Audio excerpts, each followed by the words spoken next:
स्वागत है आपका हमारे YouTube चैनल जय श्री राम 8595 में। तो चलिए आज मैं आपको ये बताऊंगा कि आखिर करण को बिना किसी वजह के ही श्राप क्यों मिला था। करण को आखिर किसने श्राप दिया और शापित करण ने कैसे धरती पर सभी मानव की रक्षा किया था। भगवान श्री कृष्ण ने आखिर क्यों करण को भगवान परशुराम से मिलने के पहले सावधान किया था। आखिर इंद्रदेव ने करण को श्राप क्यों दिलवाया था। जिस ब्राह्मण ने करण को श्राप दिया उस ब्राह्मण का नाम क्या था। तो जुड़े रहिए ऐसे ही रोचक तथ्य के जानकारी प्राप्त करने के लिए आप हमारे साथ इस वीडियो के अंत तक, और वो भी बिना स्किप किए, नहीं तो कुछ जानकारी छूट सकती है। ऐसे तो महाभारत के समय में बहुत सी जानकारी ऐसी है जिसे हम लोग अभी भी पूरी तरह से नहीं जानते हैं, और उस कहानी में से एक कहानी आज मैं आपको बताने वाला हूँ। हालांकि द्वापर युग जब अपने अंतिम चरणों में थे तब महाभारत का युद्ध हुआ था, जिसमें कि भगवान श्री कृष्ण की मदद से पांडव को जीत मिला था। लेकिन पांडव के विरोध में एक योद्धा ऐसा भी था जिसे हम करण के नाम से जानते हैं। अब हम उसे श्रापित करण या फिर दानवीर करण या फिर मृत्युंजय करण कहें, इसका आकलन करना सरल नहीं है। तो आज हम बात करेंगे उस करण के बारे में जिसे शापित करण कहते हैं, और अगले वीडियो में बात करेंगे दानवीर कर्ण या मृत्युंजय कर्ण या फिर राधे कर्ण के बारे में। ये कहानी उस समय की है जब कर्ण दिग्विजय करके अपने गुरु परशुराम से मिलने के लिए इच्छुक हो रहे थे, और कर्ण को दिग्विजय पूरा करने में टोटल 12 बरस लगा था।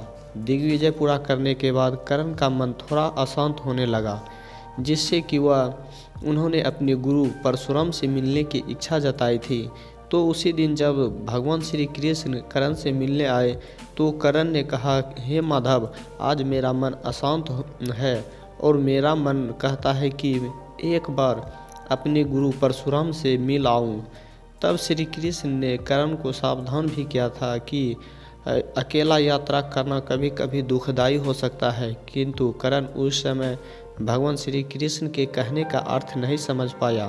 भगवान श्री कृष्ण के कहने का अर्थ था कि इंद्रदेव अपने पुत्र यानी अर्जुन की रक्षा के लिए करण को जरूर नुकसान पहुंचाएगा।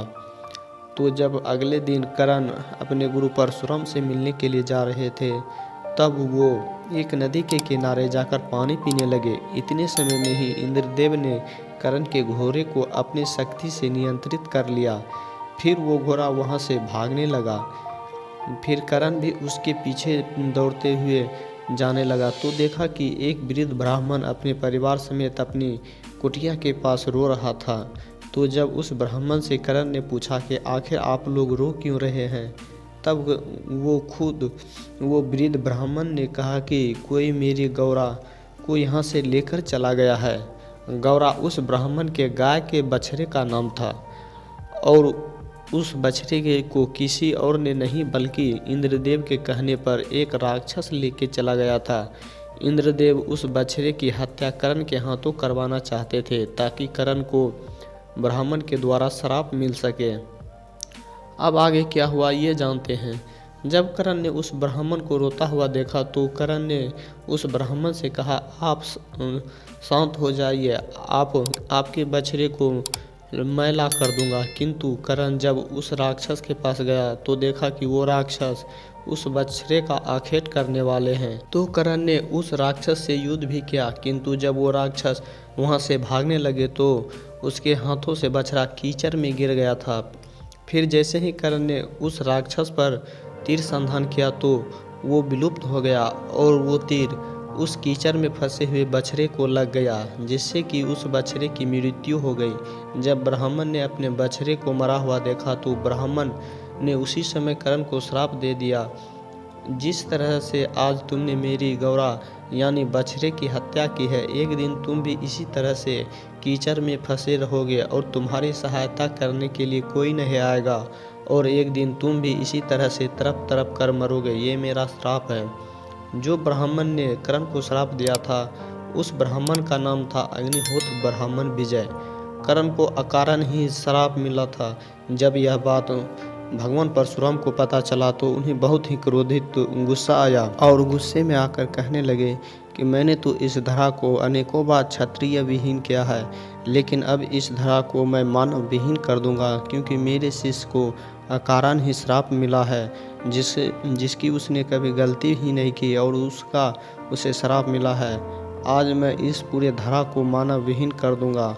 जिससे कि करण को लगा कि अब गुरु परशुराम नहीं रुकेंगे, तो करण ने अपने गुरु परशुराम के पैर पकड़ लिए और बोलने लगे कि गुरु आप रुक जाइए, ऐसे तो मुझे श्राप की अभ्यास सी हो गई है, बचपन से ही मैं एक शापित हूँ, वैसे तो आपने भी तो मुझे श्राप दिया है।